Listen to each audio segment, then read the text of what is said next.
All right, Coach, you get a 17-point win over Queens today.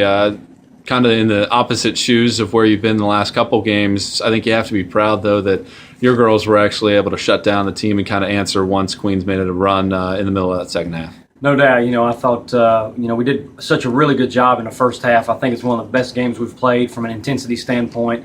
Our press was looking really good. The kids were shooting it in rhythm and not passing the ball around, trying to get the ball in the basket, and they did a really good job there. Took care of it, had 16 assists, 4 turnovers. Then we come out in the second half, and it kind of takes me back to that first Mars Hill game, that North Greenville game, where we go in the locker room with that big halftime lead. And then, we've talked about it coming out with that same intensity, and I think it's just sometimes hard to pick it back up when you got that 24-point lead. But then late, when they did make their little run, Singletary scored a few baskets. JJ really stepped up big there, got about 3 baskets for us at least to kind of put the cushion back. Yeah, you start the second half 3 for 20 from the floor. You make 9 of your final 11, though. Yeah. Aggressiveness, I think, turned up, and the defensive intensity changed there at late.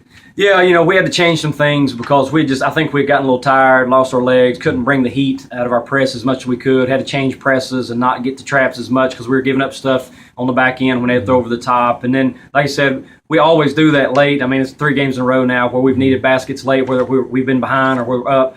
And the way JJ played there with driving the ball to the basket and getting those big baskets and shooting that 15-footer, then that's the way I wanted to play. You look at Brevard on Wednesday night. You go on the road all of next week. Any adjustments, anything that you need to do to get ready for the Tornadoes? We'll look at how they're going to press breakneck kind of thing. We felt like that this particular game at home, this is how we need to press. Mm-hmm. We may change it up for Wednesday night, certainly going on the road.